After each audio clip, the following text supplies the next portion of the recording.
17 नवंबर का the Hindu analysis start करते हैं। प्रणाम देवियों और सज्जनों, the Hindu newspaper analysis video में 3 कलर के आपको हाइलाइट्स मिलेंगे। सैफरन कलर का मतलब होगा कि उस टॉपिक को डिटेल में एक्सप्लेन किया गया है। येलो कलर का मतलब हो कि वो एडिटोरियल्स हैं और ग्रीन कलर का मतलब है कि ये सिर्फ हेडलाइंस ही है, इसको सिर्फ हेडलाइन को रीड करके इग्नोर कर देना है, इसके डेप्थ में जाने की ज़रूरत नहीं है। सीक्वेंस इस तरीके से होने वाला है, पहले हम लोग प्रीवियस डे के टॉपिक को रिवाइज करेंगे, फिर हम लोग 2 मिनट लगाएंगे और सारी हेडलाइंस को रीड करेंगे, जिसमें हम लोग मेजर टॉपिक्स की, एडिटोरियल्स की और जो ग्रीन वाली हेडलाइंस है सबके थ्रू गो थ्रू करेंगे। यहाँ पर हम लोग ग्रीन हेडलाइंस को हल्का सा 1-2 मिनट का टाइम दे करके एक्सप्लेन भी कर देंगे। देन हमारा टाइम आएगा मेजर न्यूज़ जो है उनको एक्सप्लेन करने का। इसमें we will be covering the topic in detail, तो जो टॉपिक सैफरन कलर में होंगे इनको डिटेल में पढ़ेंगे। फिर हम लोग एडिटोरियल्स को एग्जाम पॉइंट ऑफ व्यू से पढ़ेंगे। आपको नोट्स वगैरह बनाने की ज़रूरत नहीं है। ऐसा कर सकते हो कि जैसे आज ही वीडियो देख रहे हो, आज से 2 दिन बाद का एक सीक्वेंस बना लो। 2 दिन बाद इसकी जो PDF टेलीग्राम चैनल पर अवेलेबल होगी उसको बस रीड करना, कुछ नोट डाउन मत करना। मैं तो कहूँगा न्यूज़पेपर से और इस PDF वगैरह से नोट डाउन मत करो, सिर्फ रीड करो, अवेयर रहो एंड एक पेन और पेपर साथ में ज़रूर रखो, क्योंकि नोट्स तो नहीं बट कुछ वीडियो में ऐसी इंपॉर्टेंट बातें कभी कभी आ जाती हैं जो शायद नोट डाउन करनी पड़े। तो ओवरऑल 3 या 4 लाइन का कुछ आपको नोट डाउन करना पड़े एक दिन में, तो वो काफ़ी है। नोट्स बनाने के लिए मैं कहूँगा कि मंथली मैगजीन को आप प्रेफर करो। PDF टेलीग्राम चैनल पर मिल जाएगी आपको इस वीडियो के अपलोड होने के कुछ देर बाद। टेलीग्राम चैनल का लिंक नीचे वीडियो के डिस्क्रिप्शन में गिवन है। Let's start. 16 नवंबर के टॉपिक्स, हमारे जो कल वाले टॉपिक्स थे उनको एक बार रिवाइज कर लेते हैं। सबसे पहले हम लोगों ने बात की थी India's population growth is stabilising, it is an indicator of effective health policies says UN। World की पॉपुलेशन 8 बिलियन पहुंच चुकी है, यानी कि 800 करोड़ हो चुका है।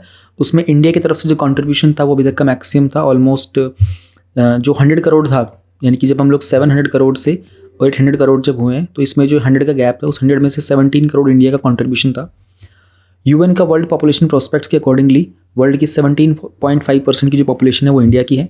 2030 तक हम लोग इसमें 150 करोड़ पहुंच जाएंगे और 2050 तक 166 करोड़ तक। इस टॉपिक में काफ़ी कुछ था, कुछ डेटा ही है, आपको याद रखना पड़ेगा। इंडिया का जो सेक्स रेशियो उसके ऊपर अभी और ज़्यादा काम करने की ज़रूरत है। हमको एल्डरली पॉपुलेशन का ध्यान रखना पड़ेगा, क्योंकि 2050 तक हमारी 12% जो पॉपुलेशन है वो एल्डरली पॉपुलेशन में काउंट होनी स्टार्ट हो जाएगी। वर्क फोर्स में हम लोगों को जेंडर गैप्स को थोड़ा सा ब्रिज करना है, ब्रिज मतलब उसको कम करना है। स्किलिंग में हमारे जो एज ब्रैकेट होता है 25 से 64, वो स्किल वाला, यानी कि जो वर्किंग एज होती है उसको हम लोगों को और ज़्यादा एक्टिव करना है, स्किलफुल ज़्यादा बनाना है and living standards better provide करने हैं। इंडिया का जो पाम ऑयल के इंपोर्ट्स हैं वो थोड़े से कम हो गए थे। पाम ऑयल जो होता है एक एडिबल वेजिटेबल ऑयल होता है, मोस्टली हम लोग इंडोनेशिया से लेते हैं एंड लार्जेस्ट क्वांटिटी इंडोनेशिया से आती है। इंडिया जो है लार्जेस्ट इंपोर्टर भी है, बिगेस्ट इंपोर्टर है इंडिया। एंड प्रोडक्शन जो सोयाबीन की है वो सेकंड मोस्ट होता है, जो पाम ऑयल होता है मैक्सिमम प्रोडक्शन होता है। इंडिया के ऊपर इसका इम्पैक्ट पड़ता है इसके इंपोर्ट एंड एक्सपोर्ट से, क्योंकि इंडिया सिंस बिगेस्ट इंपोर्टर है, 40% कंजप्शन इंडिया में हो रहा होता है। एंड इसके कारण बेसिकली जो होलसेल इन्फ्लेशन का टॉपिक है वो भी हम लोग कवर करेंगे आज। National mission on the edible oil, ये मतलब एक प्रोजेक्ट लॉन्च किया था इसको हैंडल करने के लिए। वर्ल्ड बैंक का हम लोगों ने टॉपिक कवर किया था। वर्ल्ड बैंक ने कहा था कि इंडिया को $840 बिलियन स्पेंड करने हैं अपनी अर्बन पॉपुलेशन के लिए। So in this topic we studied about World Bank. World Bank is a combination of IBRD and IDA। 1945 के बाद, जो वर्ल्ड वॉर के बाद में बेसिकली रिकवरी के लिए और डेवलपमेंट के लिए इस प्रोजेक्ट को लाया गया था। 5 ये ऑर्गेनाइजेशन है इस ग्रुप में, IBRD, IDA, IFC, MIGA और ICSID। राइट नाउ जो वर्ल्ड बैंक का ग्रुप है इसमें 189 कंट्रीज़ हैं। 1944 में ब्रेटन वुड्स की कॉन्फ्रेंस हुई थी, उसके बाद इनको बनाया गया था। मेंबरशिप की बात करते हैं, एक कंट्री को पहले मेंबर बनना पड़ेगा IMF का। तो कंट्री जो पहले ज्वाइन करेगी IBRD को, मतलब IBRD को ज्वाइन करने से पहले उनको IDA, IFC, MIGA को ज्वाइन करना पड़ेगा। बाकी फंक्शंस के बारे में बात की थी कि एक इंडिविजुअल के बारे में। लार्जेस्ट डेवलपमेंट बैंक जो है वो है IBRD, international bank for reconstruction and development. तो इस तरीके से हम लोगों ने कुछ टॉपिक में सब में डिटेल में बात की थी एंड सिग्निफिकेंस भी देखा था इसका। कंट्रीज़ को generally loans and grants provide करने का काम होता है। पॉवर्टी एलिवेशन का मेजर एम है वर्ल्ड बैंक का। डेवलपिंग कंट्रीज़ को जब भी इकोनॉमिक टाइम्स फेस में कुछ टफनेस फेस करनी होती है तब world bank comes with the support, एक इन्वेस्टमेंट फ्रेंडली एनवायरनमेंट क्रिएट करना चाहते हैं। उसके अलावा जो आसपास के जुडिशियल और लीगल इंस्टीट्यूशंस हैं उनमें भी इंडिविजुअल्स के राइट्स मेंटेन रहें, उनको सेफगार्ड करने की भी जिम्मेदारी होती है वर्ल्ड बैंक की। तो कुछ छोटा सा था रिवीजन प्रीवियस डे का। Now let us start with the next day news. हमारे पास ये टॉपिक है, इसका जो न्यूज़ हेडलाइन था वो था won't pay GST if centre doesn't clear the dues.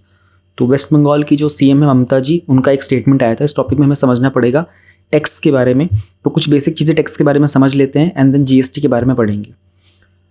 GS2 में हमारा, सॉरी यार ये फिर से देखो टाइपिंग मिस्टेक हो गया, बट मैं ये जब टेलीग्राम पे PDF पोस्ट करूँगा ना, मैं इसे करेक्ट कर दूँगा। ये GS3 है यहाँ पर, कभी कभी टाइपिंग में हो जाता है error.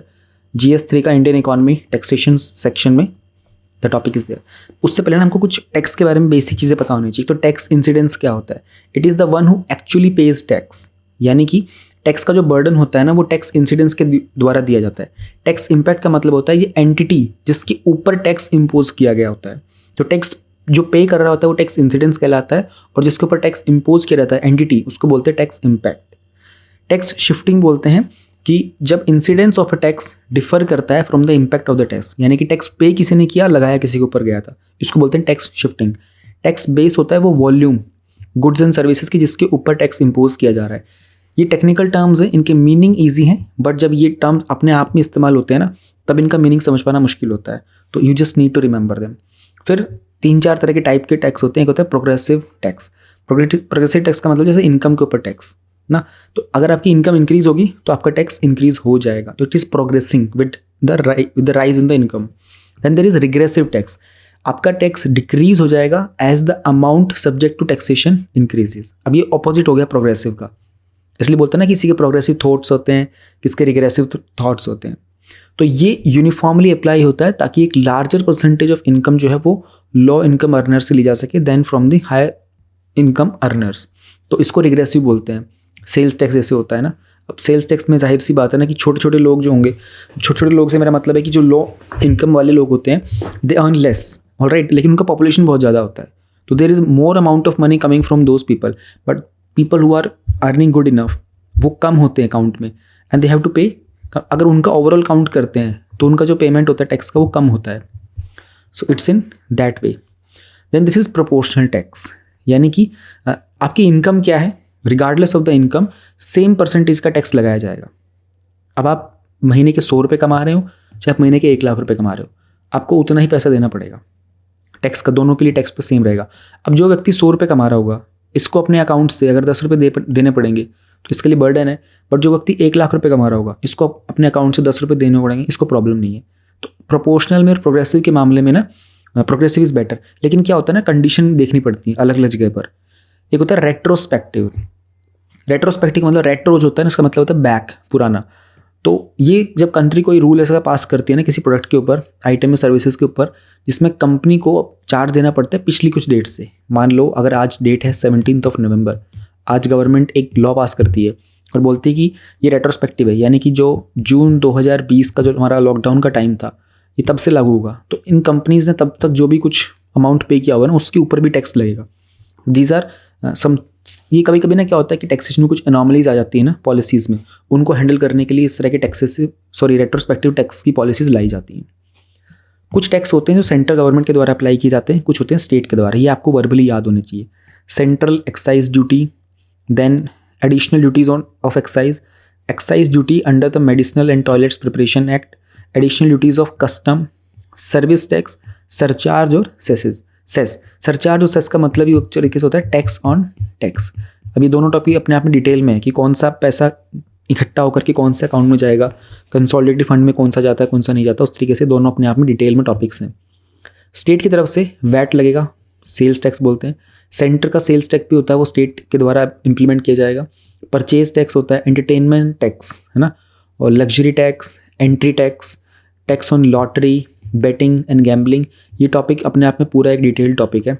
Lottery betting gambling, surcharge और सेस ये भी लगाते हैं अपनी साइड से। टाइप्स ऑफ टैक्सेशन एक्चुअल में 2 तरह के टाइप्स होते हैं, एक होता है डायरेक्ट, एक होता है इनडायरेक्ट। डायरेक्ट का मतलब जहाँ पर इंसिडेंस और इम्पैक्ट जो होता है वो एक ही पर्सन के ऊपर होता है। अब इनकम टैक्स जो होता है किसके ऊपर लगता है, वो पर्सन जो एक जॉब करता है, ठीक है। आप अगर कोई जॉब करते हैं, आप किसी IT कंपनी में काम करते हैं, तो आपके ऊपर टैक्स लगाया जा रहा है, उसको पे भी आप ही कर रहे हो। कॉर्पोरेशन टैक्स भी होता है, कंपनी के ऊपर लगाया जा रहा है, पे भी कंपनी करती है। एक होता है इनडायरेक्ट टैक्स, ये यहाँ पर जो इंसिडेंस और जो इम्पैक्ट होता है टैक्सेशन का, वो सेम एंटिटी के ऊपर नहीं होता। जैसे कि एंटरटेनमेंट टैक्स, अब एंटरटेनमेंट का टैक्स जो होता है वो एक्चुअली लगाया था मूवी के ऊपर जा रहा होता है, लेकिन मूवी पे नहीं कर रही होती। मूवी क्या करती है, मूवी वाले क्या करते हैं कि कस्टमर से लेते हैं पैसा, तो वो इनडायरेक्टली पे किया जाता है। तो वहाँ पर इंसिडेंस और इम्पैक्ट अलग अलग हो गए हैं। अब डायरेक्ट टैक्स में हम लोग आगे बढ़ने की कोशिश करते हैं।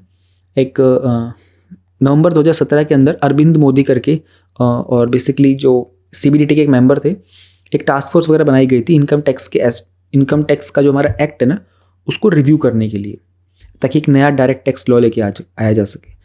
अब वो आएगा नहीं आएगा वो अलग चीज़ है। हम लोग टाइप्स ऑफ डायरेक्ट टैक्स देख लेते हैं। सेंट्रल गवर्नमेंट के द्वारा इनकम के ऊपर जो डायरेक्ट टैक्स लगता है वो बोलते हैं कॉर्पोरेशन टैक्स। एक होता है मिनिमम ऑल्टरनेटिव टैक्स, एक होता है dividend distribution tax, capital gains tax. ये टॉपिक भी हम लोग कवर करेंगे आज। स्टेट गवर्नमेंट के द्वारा होता है एग्रीकल्चर टैक्स, प्रोफेशनल टैक्स। ये तो इनकम पे लगते हैं। कुछ लगते हैं हमारे एसेट्स के ऊपर। अब एसेट्स क्या होते हैं? अब आपने बैंक में अपना पैसा डिपॉजिट करके रखा हुआ है, वो आपका एसेट है। आपके पास एक प्लॉट है 40 हेक्टेयर का, वो आपका, अब 40 हेक्टेयर प्लॉट तो नहीं होगा, बहुत बड़ी ज़मीन हो जाएगी, बट वो आपका एसेट है, यानी कि वो आपकी वैल्यूएबल चीज़ है। तो गवर्नमेंट की तरफ से सिक्योरिटी ट्रांजैक्शन टैक्स लगता है, क्योंकि सिक्योरिटीज़ भी डिपॉजिट होती है ना। कमोडिटीज़ ट्रांजैक्शन टैक्स, कमोडिटीज़ क्या होती हैं? वो चीज़ें जिनकी कोई कमर्शियल वैल्यू होती हैं। जैसे मेरे हाथ में सेलफोन है, तो सेलफोन एक कमोडिटी है। स्टेट गवर्नमेंट जो होती है एसेट क्यू में लैंड रेवेन्यू के ऊपर लैंड का रेवेन्यू लेती है। स्टैम्प रजिस्ट्रेशन यानी कि प्रॉपर्टी वगैरह खरीदते हो तो उस पर स्टैम्प ड्यूटी लगती है। प्रॉपर्टी टैक्स होता है अर्बन एरियाज़ में। एक्सपेंडिचर के ऊपर fringe benefit tax, gift tax, ये चीज़ें यूपीएससी कभी पूछता नहीं है। इस बार चांसेस अगर होंगे तो कैपिटल गेन्स टैक्स के ज़्यादा हैं chances. Let us try to understand GST now. अब हमारा जो न्यूज़ में टॉपिक था ना उसको समझने की कोशिश करते हैं। 101st कॉन्स्टिट्यूशनल अमेंडमेंट एक्ट आया था, वन नेशन वन टैक्स के बारे में बात की गई थी। ऑलराइट, पार्लियामेंट और स्टेट लेजिस्लेचर के अकॉर्डिंगली ये कंकरेंट पावर होती है। कंकरेंट पावर कहाँ पर आती है? 7 शेड्यूल में होती है। 3 तरह की लिस्ट होती है, यूनियन लिस्ट, स्टेट लिस्ट और कंकरेंट लिस्ट। यूनियन में सिर्फ यूनियन गवर्नमेंट उस पर कानून बनाएगी, जैसे कि न्यूक्लियर एनर्जी हो गया, फॉरेन अफेयर्स हो गया। स्टेट गवर्नमेंट में होती है, उसका ऊपर स्टेट गवर्नमेंट ही कानून बनाएगी, जैसे फॉरेस्ट वगैरह, एजुकेशन। अब एजुकेशन तो उसमें नहीं होता, एग्रीकल्चर जैसे हो गया। कंकरेंट हो गया, जैसे हम लोगों ने अभी बात की इसकी, जीएसटी जो हो गया कंकरेंट में आ गया, यानी कि सेंटर प्लस स्टेट दोनों इस पर कानून बना सकते हैं। अच्छा, सेंटर प्लस स्टेट जो है, अगर इन दोनों में कोई आपस में कोई विरोध होता है कि यार नहीं हम बोलेंगे, तो किसकी फाइनल मानी जाएगी? सेंटर की मानी जाएगी। और कुछ होता है रेजिडरी पावर्स। रेजिडरी मतलब वो टॉपिक्स, जो सब्जेक्ट्स इन तीनों में से किसी भी लिस्ट में नहीं है, वो जाता है फिर से सेंट्रल गवर्नमेंट के पास। तो सेंट्रल गवर्नमेंट के पास 7 शेड्यूल में पावर कंपैरेटिवली ज़्यादा होती है। इसलिए जब भी हम लोग फेडरलिज्म की बात करते हैं ना, we'll always have to mention the 7th schedule. Destination based single tax है। स्लैब्स क्या है? 0, 5%, 12%, 18%, 28%। और ये कहाँ पर एप्लीकेबल है? विद इन 3 टैक्स जो है। सेंट्रल जीएसटी होता है, उसको बोलते हैं CGST, एक होता है स्टेट जीएसटी, एक होता है इंटीग्रेटेड जीएसटी। ठीक है, अगर स्टेट जो होते हैं, राज्य, उनको कोई रेवेन्यू में लॉस हो रहा है तो उसको कौन कंपेंसेट करेगा? पार्लियामेंट। ये हम लोग पढ़ेंगे एक्चुअल में अभी ये वाला चीज़, कंपेंसेशन। इस पर ना 2021 में ही आया था, 20 में आया था, एक मेंस का क्वेश्चन आया था जब कंपेंसेशन की बात की गई थी ना। आगे पढ़ेंगे इसको अभी। लॉटरी, गैम्बलिंग एंड बेटिंग, ये भी टैक्सेबल है अंडर जीएसटी। अब पता है ऐसी छोटी छोटी चीज़ों पर ना एक स्टेटमेंट बन जाता है आपका प्रीलिम्स में। तो जीएसटी को जब इम्प्लीमेंट करना होता है तो कौन से हमारे कानून हैं जिनको यूज़ किया जाता है? सेंट्रल जीएसटी एक्ट है, इंटीग्रेटेड जीएसटी एक्ट है, जीएसटी का कंपनसेशन एक्ट है, यूनियन टेरिटरी एक्ट है और जीएसटी का अमेंडमेंट एक्ट। कुछ चीज़ें ऐसी हैं जिनको भी जीएसटी से बाहर रखा गया है। अल्कोहल, पेट्रोलियम प्रोडक्ट्स, इलेक्ट्रिसिटी भी बाहर है, और स्पेशल इकोनॉमिक जोन्स में जो चीज़ें बेची जाती हैं वो सब भी, और ज़ीरो रेट वाली भी कुछ चीज़ें होती हैं। फ्रेश वेजिटेबल्स हैं, fresh milk, cereals, milk, raw materials etcetera. देखो इन चीज़ों में ना बदलाव होते रहते हैं। अभी कुछ टाइम पहले चीज़ें न्यूज़ में थी, पराठे के ऊपर टैक्स लगेगा, फलाना। तो ये छोटे मोटे अपडेट्स होते हैं, वो आपको जब एग्ज़ाम से पहले आप जब रिवीजन करते हो ना, PT 365 वगैरह, उन समय आपको अपडेट मिल जाते हैं। अभी आपको इंपॉर्टेंट क्या होगा कि डेटा बेस में याद होना चाहिए। अच्छा, पेट्रोल के ऊपर, अल्कोहल के ऊपर क्यों नहीं लगाया जा रहा जीएसटी? सेंट्रल गवर्नमेंट लगाने को तैयार है। कौन रोक रहा है? स्टेट गवर्नमेंट्स रोक रही है। क्यों? क्योंकि वो कह रहे हैं कि देखो भाई, पेट्रोल अगर स्टेट गवर्नमेंट को पड़ता है 50 रुपये लीटर का, तो स्टेट गवर्नमेंट इसके ऊपर 40 रुपये और लगा देती है, कुछ रुपये उसके ऊपर 10, कभी 15, कभी 20 सेंट्रल गवर्नमेंट लगा देती है। अब ये उनके अपने हाथ में होता है, स्टेट गवर्नमेंट के, सेंट्रल गवर्नमेंट के। इसको 40 को कम करें, ज़्यादा करें, 10, 15, 20 को कितना भी करें, उनके अपने हाथ में होता है। तो उनका रेवेन्यू यहीं से आ रहा होता है सारा का सारा, अल्कोहल से, पेट्रोलियम से, मेजरली रेवेन्यू यहाँ से आता है। इसलिए वो लोग इसके ऊपर नहीं चाह रहे थे कि इस पर जीएसटी मत लगाओ, क्योंकि आपने जीएसटी लगा दी तो फिक्स हो जाएगा अमाउंट, फिर हमको जब ज़रूरत पड़ेगी तो हम लोग उसको चेंज नहीं कर पाएंगे। जैसे कि कोरोना के लॉकडाउन के टाइम पे आपको पता होगा कि न्यू दिल्ली के अंदर गवर्नमेंट को जो रेवेन्यू अर्न करना था, उन्होंने अल्कोहल से अर्न किया था। शराब की दुकानें खोल दी थी, लोगों की लाइनें लगवा दी थी, और गवर्नमेंट ने पैसा अर्न किया था उससे बहुत सारा। जीएसटी आने का फ़ायदा क्या क्या हुआ है?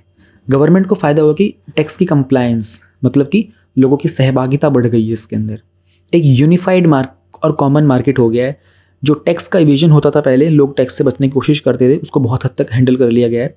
टैक्सेशन को थोड़ा सा पहले से ज़्यादा स्ट्रीमलाइन किया गया है। ओवरऑल इकॉनमी की बात करें तो करप्शन कंपैरेटिवली कम हुआ है। सर्टेनिटी आ गई बहुत सारी चीज़ों को लेकर के। एक तुमको ना टैक्स के स्लैब्स याद हो गए, 5, 8, 12 और कितना, मैं ही भूल गया देखो अभी 5, 12, 18 और 28। देखो भाई जल्दबाजी में भूल जाते हैं, बाकी मुझे याद है, ऐसी बात नहीं है। पॉवर्टी रिडक्शन के अंदर सेकेंडरी सेक्टर को बूस्ट करना। स्टेट गवर्नमेंट के लिए उनका टैक्स का बेस बढ़ गया। टैक्स का बेस मतलब कितने लोग टैक्स पे करते हैं। कंप्लायंस इंक्रीज हो गया है, इन्वेस्टमेंट ज़्यादा आ रही है। अब इन्वेस्टमेंट क्यों आती है? देखो कोई भी कंपनी जब इन्वेस्ट करती है, इंडिया की कर रही है, दूसरी कर रही है, वो पहले उसके स्टेबिलिटी को देखते हैं। अब जीएसटी अपने आप में एक स्टेबल टैक्स रिजीम माना जाता है। तो दूसरी कंट्री जब इन्वेस्ट करेगी ना तो देखेगी यहाँ पर स्टेबिलिटी है, टैक्सेशन का पैटर्न कितना है। मैं अब एक प्रोडक्ट है उसके ऊपर 5% टैक्स लग रहा है, एक प्रोडक्ट के ऊपर लग रहा है 18% टैक्स, तो वो कंपनी देखती है कि 5% वाले जो टैक्स के प्रोडक्ट्स हैं उनमें स्टेबिलिटी ज़्यादा है, उनका प्राइस बाद में चेंज तो नहीं हो सकता। कहीं ऐसा तो नहीं हो कि इस वाले प्रोडक्ट को हटा करके 18 वाले में रख दिया जाए। बट हुआ क्या है ना, सर्टेनिटी है बहुत सारी चीज़ों को लेकर के, इसलिए इन्वेस्टमेंट इंक्रीज होता जा रहा है। एक जीएसटी का काउंसिल है, आर्टिकल 279A। सिंस ये कॉन्स्टिट्यूशनल बॉडी है, क्योंकि इसमें 101st अमेंडमेंट करके इसको ऐड किया गया था, तो आर्टिकल 279A ऐड किया गया था। अब काउंसिल का मतलब क्या होगा, वो डिसीजन वगैरह लेंगे। डिसीजन कब लिया जाएगा? जब 75% लोग एग्री करेंगे, 4 में से 3 लोग एग्री करेंगे हाँ करना चाहिए। कोरम का मतलब होता है 1/2। कोरम का मतलब है कितने लोग प्रेजेंट होने चाहिए, तब उसकी काउंसिल की मीटिंग स्टार्ट हो सकती है। तो 1/2, 50% लोग अगर प्रेजेंट होंगे तो मीटिंग को स्टार्ट किया जाएगा। अब कौन कौन होते हैं मीटिंग के अंदर? एक तो यूनियन की तरफ से, सेंट्रल गवर्नमेंट की तरफ से चेयरपर्सन, जो कि हमारे फाइनेंस मिनिस्टर ही होंगे। Minister of state for revenue central government की तरफ से होते हैं। इनका वोटिंग शेयर कितना है? 1/3। स्टेट का वोटिंग शेयर कितना है? 2/3। इनके कौन कौन होते हैं? हर स्टेट का एक फाइनेंस का मिनिस्टर होगा। अगर फाइनेंस मिनिस्टर अवेलेबल नहीं है तो वो अपॉइंट करेंगे किसी को। एंड उसके अलावा मेंबर्स ऑफ काउंसिल के, जो वो एक मेंबर को भेजते हैं अपनी साइड से, जो उनका वाइस चेयरमैन होता है काउंसिल के लिए। तो ये जीएसटी काउंसिल के बारे में आपको पता होना चाहिए, खास करके शेयर वगैरह कितना होता है, quorum, decision, share, all this things.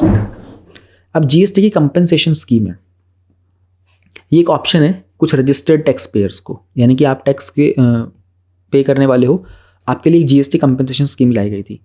Small tax payer जो होते हैं ना, they can get rid of GST formalities and pay the GST at a fix rate for turnover. उन्होंने कहा कि कुछ ऐसे विक्रेता वगैरह जो होते हैं ना, मर्चेंट्स वगैरह होते हैं, उनके लिए एक ऐसी स्कीम लेके आते हैं कि भाई आपको बार बार साल भर में ना इतने पंगे और इतने झमेले में फंसने की ज़रूरत नहीं है। आप अपना टर्नओवर बताओ, उसको प्रूव करो आपका इतना टर्नओवर है, और आप एक फिक्स अमाउंट पे कर दो। तो ये स्कीम उनके लिए है फॉर एनी टैक्स पेयर जिसका टर्नओवर जो है लेस देन 1.5 करोड़ है, यानी कि आप साल में 1.5 करोड़ तक के कम का टर्नओवर आपका है। तो आपको एक लिमिट रखी जो, और ये सेम जो लिमिट थी ना, ये नॉर्थ ईस्टर्न स्टेट्स वगैरह के लिए 75 लाख रखी गई थी कि आपसे इसका कम का है तो आपसे गवर्नमेंट एक अमाउंट ऑफ टैक्स ले लेगी। अब वो अलग अलग कैटेगरीज में है कि कौन सा प्रोडक्ट है उनका, उसके अकॉर्डिंगली कौन सा स्लैब में उसको टैक्स लेना है, वो हमें याद नहीं करना है। बस all that we have to remember is कि ये 1.5 करोड़ तक के आसपास का है, और जीएसटी कंपनसेशन स्कीम किन के लिए है, ताकि एक टीडीएस जो जीएसटी फॉर्मेलिटीज उनसे बचा जा सके। There are certain GST related organisations. एक नेशनल एंटी प्रॉफिटिंग अथॉरिटी है, ये हमारे सेंट्रल जीएसटी एक्ट के अंडर ही आती है। इनका काम होता है कि ट्रेडिंग कम्युनिटी के अंदर जो लोग अनफेयर, जो गलत तरीकों का इस्तेमाल करते हैं, उनको चेक करना, और वो ये इंश्योर करना कि जीएसटी के जो बेनिफिट्स हैं वो कस्टमर तक ट्रांसफ़र होने चाहिए। तो नापा बोलते हैं इसको एक सीनियर ऑफिसर हेड करते हैं, जो कि गवर्नमेंट ऑफ इंडिया के सेक्रेटरी होते हैं, 4 टेक्निकल मेंबर्स भी होते हैं। एक जीएसटी नेटवर्क होता है। बेसिकली इस नेटवर्क में क्या होगा ना, ये भी अपने आप में एक ऑर्गेनाइजेशन ही है। ये पूरा का पूरा आईटी सिस्टम होता है हमारा जीएसटी पोर्टल का। इसको 100% ऑन करते हैं सेंट्रल और स्टेट गवर्नमेंट। तो ये एक इंटरफेस है जहाँ पर टैक्स पेयर जो होता है वो एक कॉमन और शेयर्ड आईटी इंफ्रास्ट्रक्चर का इस्तेमाल करता है। अब इसमें क्या होगा ना, सारे इन्वॉइसेस, सारे रिटर्न्स, सारे रजिस्ट्रेशन, सारे पेमेंट और रिफंड्स होते हैं। सिंस हम लोगों ने कहा था कि ये एक डेस्टिनेशन बेस्ड टैक्स है, तो यहाँ पर बात आती है इनपुट टैक्स क्रेडिट की। टैक्स का कास्केडिंग ना हो। अब इनपुट क्रेडिट का मतलब होता है कि at the time of paying the tax on output. अब आउटपुट को ऊपर जाने की कोशिश करो। जैसे आप मोबाइल फ़ोन है, मोबाइल फ़ोन का आउटपुट क्या होगा जब आप परचेज करोगे उसे शॉप से? One can reduce the tax one has already paid on inputs and just पे द बैलेंस अमाउंट। अब हुआ क्या ना, एक जगह फैक्ट्री के अंदर वो प्रोड्यूस हो रहा था, एक जगह वो शॉप के अंदर सेल हो रहा है। अभी एक जो मर्चेंट होगा वो अपनी शॉप में सेल करेगा, उससे पहले उसने फैक्ट्री में भी कुछ किया, क्योंकि फैक्ट्री में वो सामान लेके आया था ना। मान लो प्लास्टिक लेके आया था, प्लास्टिक को परचेज करके जब लाया था तब भी टैक्स पे करके आया था। यहाँ पर ला करके उसने यूज़ किया, फिर फर्दर आगे फिर टैक्स पे करेगा। तो इनपुट टैक्स क्रेडिट का ऑप्शन रखा गया था ताकि इसमें जो मल्टीपल कास्केडिंग हो जाती है ना टैक्स की, उसको अवॉइड किया जा सके। Then there is reverse charging mechanism. जो रिसीवर होता है वो लायबल होता है टैक्स के लिए, रिसीवर, ठीक है। रिसीव कौन करता है? कंज्यूमर, लास्ट, उसके ऊपर जिम्मेदारी होती है। Self invoicing is done when you have purchase from N unregistered supplier. अगर आपने सामान किसी ऐसे व्यक्ति से लिया जो रजिस्टर्ड नहीं गवर्नमेंट के साथ, तो आपको सेल्फ इन्वॉइसिंग करना पड़ेगा, और ये सारे के सारे रिवर्स चार्ज के अंडर फिर फॉल करते हैं। एक होता है जीएसटी कंपेंसेशन सेस। तो जीएसटी का जो एक्ट बनाया गया था ना, उसमें स्टेट्स को गारंटी दी गई थी कि अगर आपका जो रेवेन्यू होगा, देखो सेंट्रल गवर्नमेंट जब एक्ट को लेके आए थे उन्होंने कहा था कि आप जीएसटी लागू करने में मदद करो, 14% से ऊपर का इसमें वो होगा, रेवेन्यू होगा, लोग ज़्यादा कंप्लाई करेंगे। तो स्टेट गवर्नमेंट ने कहा कि अगर नहीं हुआ तो सेंट्रल गवर्नमेंट बोली अगर नहीं होता है ना तो 5 साल तक हम आपको जितना अमाउंट कम पड़ेगा ना इसमें, वो हम आपको कंपेंसेट करेंगे। और कंपेंसेट कैसे करेंगे? हम लोग एक सेस लगा देंगे। सेस लगाएंगे इसके ऊपर, सिन या लग्जरी गुड्स के ऊपर। अब सिन या लग्जरी गुड्स क्या होते हैं? महंगी चीज़ें। सिन मतलब जो ख़राब चीज़ें आपके शरीर को नुकसान करेंगी, उनके ऊपर सेस लगा देंगे, वहाँ से पैसा इकट्ठा करेंगे और हम फिर आप स्टेट्स वगैरह को दे देंगे। तो ये बताया था जीएसटी कंपेंसेशन सेस। इसी के ऊपर वो मेंस का क्वेश्चन आया था, क्योंकि इसकी डिमांड हो रही थी बहुत ज़्यादा लॉकडाउन के बाद। लॉकडाउन की जस्ट बाद इसकी डिमांड उठ गई थी। ई वे बिल क्या होता है? अभी इलेक्ट्रॉनिक तरीका होता है, जब जो गुड्स वगैरह होते हैं, सामान वगैरह ढोके, आपको ट्रक वगैरह चल रहे हैं, टेम्पो चलते हैं, सामान वगैरह लेके जाते हैं ना, तो गुड्स वगैरह को जब एक नाके से दूसरे नाके पर जाना होता है तो उनको परचेज दिखाना पड़ता है कि भाई ये तो एक पर्टिकुलर एरिया से दूसरे पर्टिकुलर एरिया में जा रहा है, तो टैक्स पे किया नहीं किया। तो जो ट्रक जो होते हैं ना, इंट्रा स्टेट और इंटर स्टेट। इंटर स्टेट का मतलब जैसे कोई भी स्टेट का नाम ले लेते हैं, महाराष्ट्र ले लेते हैं, तो विद इन महाराष्ट्र वो होगा इंट्रा स्टेट। इंटर स्टेट का मतलब हो गया महाराष्ट्र, उसके पड़ोस में कौन हो गया? कर्नाटका।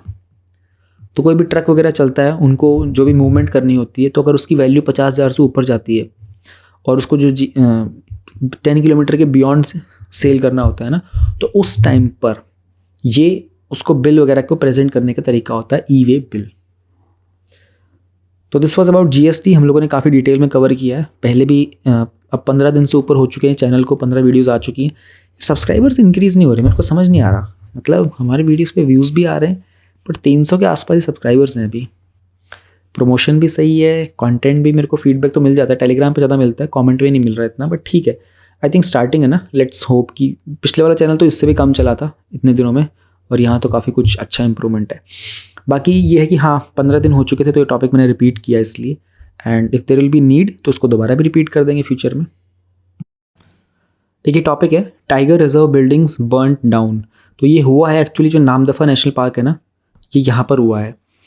इसको लेकर के नामदफा नेशनल पार्क जो है प्रीलिम्स में 2 बार पूछा जा चुका है। तो मैं आपके सामने PYQ दिखा रहा हूँ।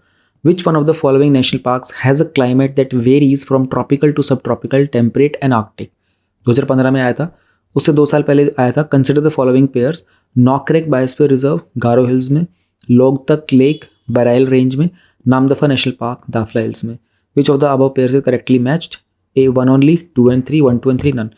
Please try to answer this question. तो आपको देखो 2003 में आया था, अब 2003 में जिसने ये पढ़ लिए होते ना, नामदफा, लोकतक, नॉकरेक, तो उसको इनके बारे में कुछ ना कुछ पता होता। ये एरिया वही है सारा, ये वाला एरिया और ये एरिया सब वही का वही है। तो विद इन 2 ईयर्स देखो कैसे चीज़ें रिपीट हुई हैं। इसलिए मैं आपको PYQs दिखाता रहता हूँ जो जो मुझे मिल जाते हैं, और please try to answer them. ये फिर भी रिपीट हो सकते हैं दोबारा, इनमें से कोई भी चीज़ रिपीट हो सकती है।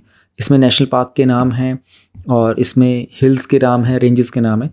तो जितना हो सके इनके बारे में इमीडिएटली आंसर किया करो, ये तब याद हो जाएंगे। Previous year questions are very important.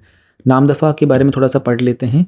And एक रिवर ओरिजिनेट होती है वहाँ पर, जो कि उसके नाम पर इसको दिया गया था। एंड क्लाइमेट की बात करते तो यहाँ पर सब ट्रॉपिकल क्लाइमेट है, एंड ये माउंटेनियस टाइप का क्लाइमेट है जो कि लो लाइंग प्लेन्स में है। लोकेशन की बात करें तो अरुणाचल प्रदेश में पाया जाता है। एंड ये इंडिया, म्यांमार, चाइना जो IMC ट्रांजैक्शन बोलते हैं इसको, उसके बहुत करीब है। मैं आपको मैप ही दिखा देता हूँ ना। अरे मैप कहाँ चला गया? मैप था, मैंने इसमें ऐड तो किया था, चलो कोई नहीं। 4th लार्जेस्ट नेशनल पार्क है ये इंडिया का। सब जो हमारा पहले 3 है वो है हेमिस, देन डेजर्ट वाला जो हमारा राजस्थान में, हम इसका याद रखना लद्दाख में, ये भी कवर कर चुके हैं पहले, कुछ दिनों पहले किया था। गंगोत्री नेशनल पार्क उत्तराखंड में है। अब देखो मुझे खुद याद आ जाता है जब मैं आपको पढ़ा रहा होता हूँ कि हाँ कुछ दिन पहले अभी भी इसको कवर किया था। तो अगर आप रेगुलर ऐसे बने रहोगे, आंसर करते रहोगे, तो आपको चीज़ें याद होनी स्टार्ट हो जाएंगी। लीगल स्टेटस की बात करते हैं तो यूनेस्को की वर्ल्ड हेरिटेज साइट्स में टेंटेटिव लिस्ट में, टेंटेटिव का मतलब हमने अपनी साइड से प्रपोज कर दिया है और it is not yet finalise. जब ये लिस्ट में ऐड हो जाएगा तो वैल्यू बढ़ जाती है। द मोमेंट कोई चीज़ वर्ल्ड हेरिटेज लिस्ट में ऐड हो जाती है ना, तो प्रीलिम्स में आने के चांसेस उसके बहुत इंक्रीज हो जाते हैं। बायोडाइवर्सिटी की बात करते हैं तो ये बायोडाइवर्सिटी हॉटस्पॉट भी है एंड काफ़ी सारे फ्लोरा और फोना है यहाँ पर। वेजिटेशन की अगर हम बात करते हैं, ट्रॉपिकल एवरग्रीन फॉरेस्ट है जिनको हम रेन फॉरेस्ट भी बोलते हैं। It is the only park in the world to have the 4 feline species of big cat, यानी कि टाइगर, लेपर्ड, स्नो लेपर्ड और क्लाउडेड लेपर्ड। ये चारों की चारों एक ही जगह पर पाई जाने वाली जो जगह है वो है नामदफा। ये भी अच्छा, जब आप लोग प्रीवियस ईयर क्वेश्चन सॉल्व करोगे तो यू विल फिगर आउट कि नेशनल पार्क्स, टाइगर रिजर्व्स पे जो भी सवाल आए हैं अभी तक के, any question they have asked, it is all because of the uniqueness.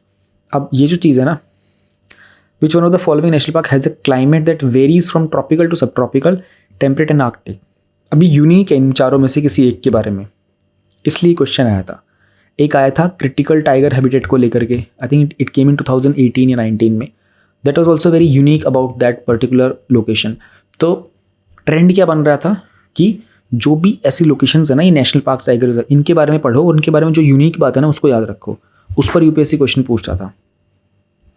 फिर दूसरे और कौन से प्रोटेक्टेड एरियाज़ हैं इन दी अरुणाचल प्रदेश। देन पक्के वाइल्ड लाइफ सेंचुरी है, मॉलिंग नेशनल पार्क है, Kamalang wild life sanctuary, Itanagar wild life sanctuary, eagle nest wild life sanctuary.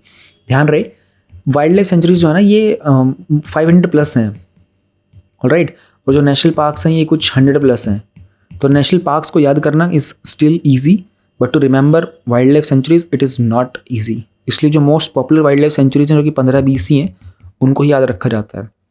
या फिर कोई एग्जाम में ऑलरेडी आ चुकी है, जैसे इसमें आप देखोगे तो यहाँ पर आपको कोई वाइल्ड लाइफ सेंचुरी नहीं मिलेगी, क्योंकि यूपीएससी वाइल्ड लाइफ सेंचुरी पर ना ग्रुप वाले क्वेश्चन पूछता है। वो आप देखो कि प्रीवियस ईयर क्वेश्चन में तो आपको समझ में आ जाएगा। एंड डू नॉट थिंक कि ये ट्रेंड पहले चल रहा था 2015-16 में, अब नहीं आएगा। They can definitely recall a question from 10 years ago also. 10-10, 20-20 साल पुराने क्वेश्चन भी रिपीट हो जाते हैं। So do make sure that you go through everything which is in the previous year questions. We have this topic, Election Commission asks Sena factions to file claims on the party name by November 23। ये हमारे GS2 में Indian constitution, constitutional bodies, election commission, political parties, देखो फिर से spelling mistake छोटी सी, RPA जो representation of people act 1951 है, उन टॉपिक्स में से ये हमारा न्यूज़ हेडलाइन बनता है। There was recently question in the prelims based on this. Question क्या था, कंसिडर द फॉलोइंग स्टेटमेंट्स। अभी 2021 में ही आया था, last year. In India there is no law restricting the candidates from contesting in one Lok Sabha election from 3 constituencies. In the 1991 Lok Sabha election, Shri Devi Lal contested from 3 Lok Sabha constituencies. As per the existing rules, if a candidate contests in one Lok Sabha election from many constituencies, his or her party should bear the cost of by-elections to the constituencies vacated by him or her winning in all the constituencies. इनमें से हमें correct statement के बारे में बताना था। 1 only, 2 only, 1 and 3, 2 and 3। देखो इतना रिसेंट क्वेश्चन है, just try to answer this in the comment section. अच्छा, जब क्वेश्चंस को आप आंसर करते हो ना तो टाइमलाइन जो होती है वो टैग कर दिया करो, लाइक जो आपकी स्क्रीन पर लिखा आ रहा होगा कितने बजे, वो किस टाइम पीरियड के ऊपर वो क्वेश्चन पूछा गया है, तो वो आप ज़रूर टैग कर दिया करो ताकि किसी और को आइडेंटिफाई करना ईजी हो जाए। और कभी आप भी वापस अगर स्क्रॉल करके देखोगे तो आपके लिए भी ईजी हो जाएगा। Let us try to understand representation of people act क्या होता है। इसमें कंडक्ट के बारे में बात की गई है, इलेक्शन के कंडक्ट कैसे होंगे और बाई इलेक्शन के। बाई इलेक्शन का टॉपिक हम लोगों ने, मैंने जब चैनल स्टार्ट किया था तो जो सबसे पहली वीडियो आई थी, आई थिंक उसके नेक्स्ट डे 2 नवंबर या 1 नवंबर को ही मैंने बाई इलेक्शंस के बारे में बताया था। फिर कोई भी इलेक्शन में एडमिनिस्ट्रेटिव मशीनरी कैसे होगी, पॉलिटिकल पार्टीज़ का रजिस्ट्रेशन कैसे होगा, क्वालिफिकेशन क्या होगी, डिस्क्वालिफिकेशन क्या होगी हाउसेस की मेंबरशिप की, एंड करप्ट प्रैक्टिसेस क्या होंगी और दूसरे ऑफेंसेस क्या होंगे, क्या प्रोसीजर होगा to settle doubts and disputes, क्या क्या प्रोविजंस होते हैं पॉलिटिकल पार्टीज़ के। तो कोई भी एसोसिएशन या बॉडी होगा उसको पॉलिटिकल पार्टी बनने के लिए इलेक्शन कमीशन ऑफ इंडिया के साथ रजिस्टर होना चाहिए। ये सब चीज़ें यहाँ पर मेंशन है। फिर रजिस्टर्ड पॉलिटिकल पार्टीज़, उनको रिकॉग्निशन मिलेगा स्टेट पार्टी या फिर नेशनल पार्टीज़, पॉलिटिकल पार्टीज़, ये कैसे डिसाइड होगा। रजिस्टर्ड अनरिकॉग्नाइज्ड पॉलिटिकल पार्टीज़ क्या होती हैं? अब देखो नाम अपने आप बहुत कुछ एक्सप्लेन कर रहे हैं। They are registered but they are unrecognised. तो या तो वो न्यूली रजिस्टर्ड पार्टीज़ हैं या फिर उन्होंने इतनी सीट्स सिक्योर नहीं की हैं कि वो असेंबली में या फिर जनरल इलेक्शंस के अंदर एक स्टेट पार्टी बन सके, या फिर उन्होंने कभी कोई इलेक्शन, उन्होंने पार्टी तो रजिस्टर करवा ली है, जैसे आपने कंपनी रजिस्टर करवा ली है बट आपने कंपनी को चलाना स्टार्ट नहीं किया है। आपने कंपनी का नाम वगैरह, वेबसाइट वगैरह ये बुक करा लिया, अपने नाम पर करा ली, but you have not started working in your company. तो आपने कोई इलेक्शन का भी कॉन्टेस्ट नहीं किया था। तो इस तरह की जो पार्टीज होती हैं उनको सारे बेनिफिट्स नहीं मिलते जो रिकॉग्नाइज को दिए जाते हैं। सिंबल एलोकेशन की बात करते हैं, जो पार्टी का साइन होता है, जैसे इंडिया में कांग्रेस के पास जो हाथ का साइन है, बीजेपी के पास कमल है, इस तरीके से आम आदमी पार्टी के पास जो झाड़ू वाला साइन है। कॉमन सिंबल दिए जाते हैं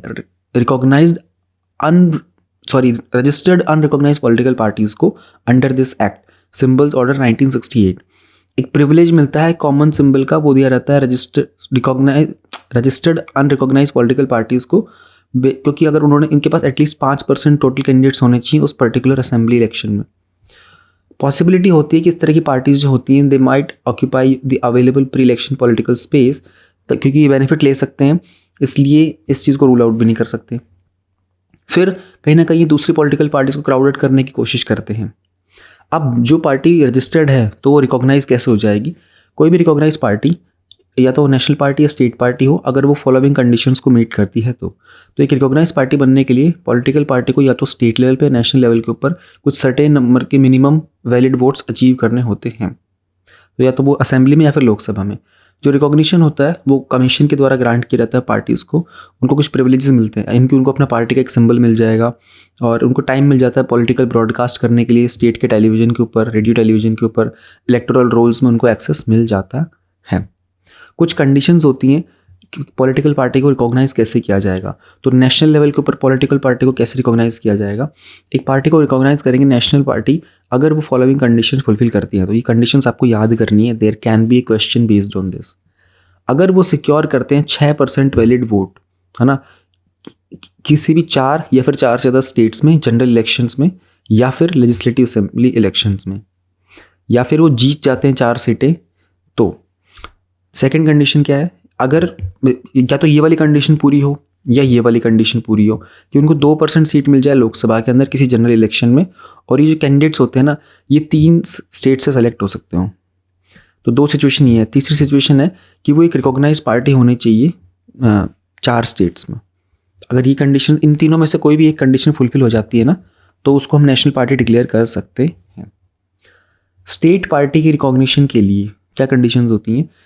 अगर वो 6% वैलिड वोट सिक्योर करेंगे किसी जनरल इलेक्शन में लेजिस्लेटिव असेंबली के, और या वो 2 सीट जीत जाएंगे असेंबली में जिस स्टेट में आप उन्होंने इलेक्शन वगैरह जीता था। अब यहाँ पर लोकसभा की बात तो की नहीं जा रही है राइट नाउ। या फिर पहली कंडीशन ये थी। दूसरी कंडीशन में लोकसभा को भी ऐड किया गया। उन्होंने कहा कि 6% आपकी वैलिड वोट्स होनी चाहिए किसी भी जनरल इलेक्शन में। जनरल इलेक्शन जो लोकसभा वाले होते हैं उनको बोलते हैं, और आप 1 सीट जीत जाओ उस लोकसभा में।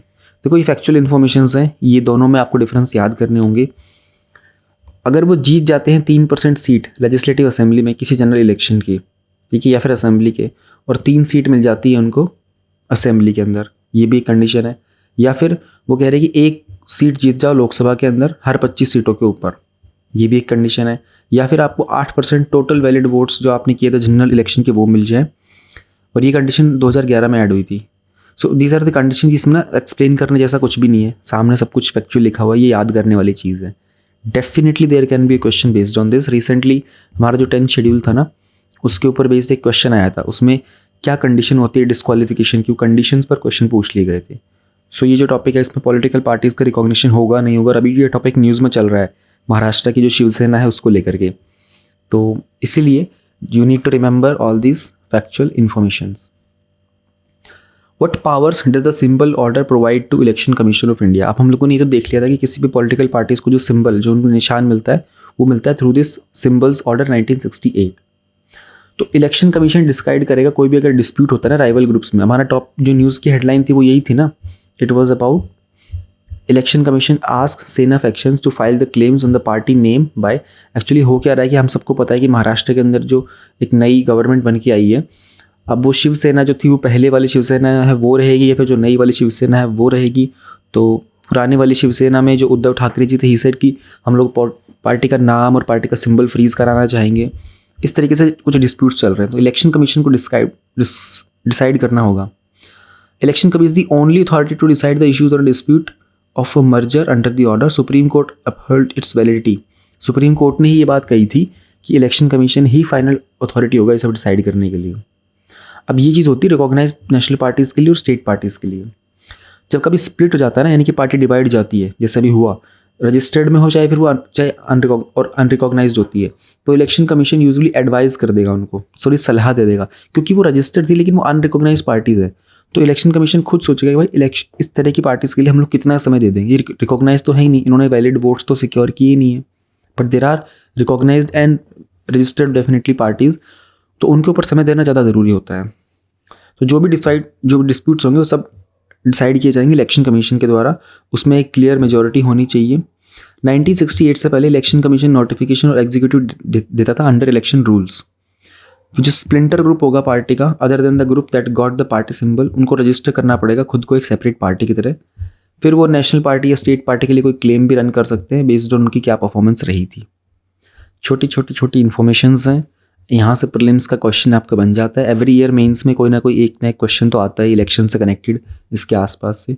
सो in that manner also this is going to be very helpful for you and try to answer this question. It's a very important question and 2021-22 में कुछ सिमिलर पैटर्न्स के ऊपर क्वेश्चंस देखने को मिले थे। This is one of them.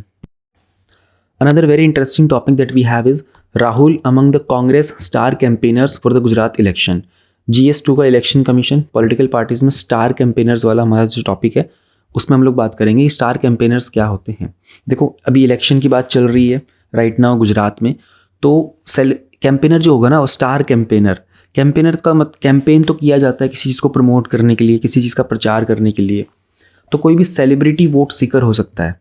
Celebrity मतलब जिसको लोग जानते हों, जिसका चेहरा देख करके लोग पहचान जाएंगे उसे, है ना। तो ये कोई भी हो सकता है, एक पॉलिटिशियन भी हो सकता है, कोई फिल्म स्टार भी हो सकता है। तो ऐसा कोई लॉ नहीं है जो गवर्न करेगा कि कौन बनेगा और कौन नहीं बन सकता स्टार कैंपेनर।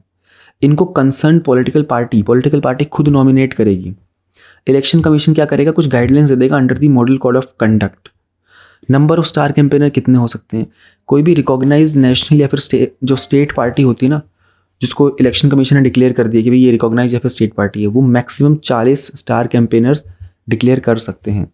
अनरिकॉग्नाइज पार्टी को बोला गया कि आप सिर्फ 20 स्टार कैंपेनर डिक्लेयर कर सकते हो। ये जो चीज़ है ना, ये नंबर, ये कोविड के टाइम पर जब इलेक्शंस वगैरह हो रहे थे बीच में, तब इस नंबर को थोड़ा सा चेंज कर दिया गया था, लेकिन सिर्फ वो बीच में कुछ समय के लिए चेंज किया गया था, तो इसलिए वो आपको याद नहीं रखना है। यू हैव टू रिमेंबर जो डिफ़ॉल्ट हमारा काउंट है 40 का एंड 20 का। ज़रूरत क्या होती है, इलेक्शन कमीशन ना इनके खर्चे के ऊपर एक नज़र रखता है कि जो भी इंडिविजुअल कैंडिडेट के द्वारा एक कैंपेन में ₹70 lakh for most states in one constituency by each candidate, एक कैंडिडेट के द्वारा मैक्सिमम 70 लाख रुपए खर्च किए जा सकते हैं। अब जो एक्सपेंडिचर होता है ना इनकी इलेक्शन वगैरह में स्टार कैंपेनर का, वो उसके पोल के एक्सपेंडिचर में ऐड नहीं होता। तो इसलिए क्या होता है कि जो 40 लोग होंगे ना, ये लोग ज़्यादा प्रचार करेंगे अब एक रिकॉग्नाइज पॉलिटिकल पार्टी का, क्योंकि इनका जो एक्सपेंडिचर होगा वो पोल एक्सपेंडिचर में ऐड नहीं होगा। तो ये लोग कहाँ जा रहे हैं, किस तरह का व्हीकल यूज़ करेंगे, कैसे लॉजिस्टिक्स यूज़ करेंगे, इनका पैसा में एक तरीके से इलेक्शन कमीशन की नज़र में नहीं आएगा। तो इनको ज़्यादा स्कोप मिल जाता है खर्चा करने का यहाँ पर। हालांकि फॉर एन इंडिविजुअल कैंडिडेट उसको रिलीफ मिलने के लिए कैंपेन एक्सपेंडिचर से स्टार कैंपेनर के पास लिमिट होती है with respect to general campaigning of the party अपनी साइड से जनरल कैंपेनिंग की लिमिट लगा सकती है, लेकिन इलेक्शन कमीशन की जो लिमिट है उससे वो थोड़ा सा फ्री हो जाता है। तो रिप्रेजेंटेशन ऑफ पीपल एक्ट के अकॉर्डिंगली ये जो सारे एक्सपेंसेस होते हैं ये पॉलिटिकल पार्टीज़ के द्वारा ही उठाए जाते हैं। ऐसा नहीं कि आप स्टार कैंपेनर बन गए तो आप कितना ही खर्च करोगे, नहीं, खर्चा तो आपकी पॉलिटिकल पार्टी उठा रही है ना। तो पॉलिटिकल पार्टी आपके ऊपर रूल बना सकती है, इलेक्शन कमीशन आप पे रूल नहीं बनाएगा। Prime minister as star campaigner, अब देखो यहाँ से एक स्टेटमेंट बन सकता है कि प्राइम मिनिस्टर, प्रीलिम्स में एक क्वेश्चन बन के आएगा कि the prime minister is also the star campaigner. अब जो हमारे मॉडल कोड ऑफ कंडक्ट की गाइडलाइंस होती हैं वो कहती हैं कि मैंने प्राइम मिनिस्टर या फिर कोई फॉर्मर प्राइम मिनिस्टर एक स्टार कैंपेनर बनता है ना, उसका जो एक्सपेंडिचर होता है उसकी सिक्योरिटी पे, जाहिर सी बात है, देखो आज की डेट में हमारे प्राइम मिनिस्टर नरेंद्र मोदी जी हैं, वो कोई इलेक्शन में कैंपेनिंग करने जाएंगे तो एक तो नरेंद्र मोदी जी जा रहे हैं और कोई बीजेपी का दूसरा कोई पर्सन होगा वो कैंपेनिंग कर रहा है। जहाँ पर भी इलेक्शन हो रहे हैं, किसी भी स्टेट में हो सकती है चीज़ें। सी दैट वेरी मोमेंट ना, दे नीड टू अंडरस्टैंड कि यार देखो, प्राइम मिनिस्टर की सिक्योरिटी पर खर्चा बहुत ज़्यादा होता है। He is the prime minister, चाहे वो कोई भी पर्सन हो, चाहे वो कोई भी पार्टी से हो, कांग्रेस से भी हो सकते हैं, आम आदमी से हो सकते हैं, बीजेपी से हो सकते हैं, टीएमसी से हो सकते हैं, but he is the prime minister. वो कॉन्स्टिट्यूशनल जो पोजीशन है ना, वो बहुत इंपॉर्टेंट है। तो उसके बुलेट प्रूफ व्हीकल्स होते हैं, ये सारा का सारा खर्चा कौन उठाएगी? अब यहाँ पर पॉलिटिकल पार्टी नहीं, ये खर्चा गवर्नमेंट ही उठाती है, और ये उस पार्टी के या फिर इंडिविजुअल के कैंडिडेट के खर्चे में ऐड नहीं होगा। हालांकि अगर दूसरा कोई कैंपेनर प्राइम मिनिस्टर के साथ ट्रैवल करेगा ना, फिर उस इंडिविजुअल को 50% एक्सपेंडिचर उठाना पड़ेगा सिक्योरिटी अरेंजमेंट का। छोटे छोटे पॉइंट्स हैं। चैलेंजेस क्या आते हैं स्टार कैंपेनर की लिस्ट में? रिप्रेजेंटेशन ऑफ पीपल एक्ट 1951 हम लोगों ने प्रीवियस टॉपिक में देखा था, इसका सेक्शन 77 है। ये कैंडिडेट के इलेक्शन एक्सपेंडिचर के बारे में बात करता है। तो ये पॉलिटिकल पार्टी के ऊपर छोड़ दिया जाता है, वो डिसाइड करेंगे, उनके लीडर्स डिसाइड करेंगे कि किस तरह की को लिस्ट बनाई जाएगी स्टार कैंपेनर्स की। अगर हम बात करते हैं एक्सपेंडिचर की हमारे स्टार कैंपेनर की, तो वो कैंडिडेट जो होता है ना, उस पर basically election commission of India जो हो सकता है वो रिवॉक कर सकता है उसका स्टार स्टेटस, यानी कि उसका right to campaign election commission of India withdraw कर लेगा। पार्टी ने तो बोल दिया। जैसे इस टॉपिक का हेडलाइन को ही देख लेते हैं, Rahul is among the Congress के star campaigners for the Gujarat election. तो गुजरात में इलेक्शन होने, राहुल गांधी की राइट नाउ भारत जोड़ो यात्रा चल रही है। तो क्या हो सकता है कि कांग्रेस एक लिस्ट निकालेगा, सभी पार्टीज निकालती है, आम आदमी पार्टी अपनी लिस्ट निकाल रही है, बीजेपी अपनी लिस्ट निकालती है, ये हमारे स्टार कैंपेनर्स होंगे। इलेक्शन कमीशन किसको चूज करना ये नहीं डिसाइड करेगा, लेकिन इलेक्शन कमीशन किसका राइट टू कैंपेन रिवॉक कर सकता है, वो पावर उनके पास होती है। एक मॉडल कोड ऑफ कंडक्ट होता है। We studied this topic also, पिछले 15 दिनों में ये टॉपिक भी हम लोगों ने कवर किया था। इसमें कुछ सेट ऑफ गाइडलाइंस की बात की जाती है जो पॉलिटिकल पार्टीज को रेगुलेट करेंगी।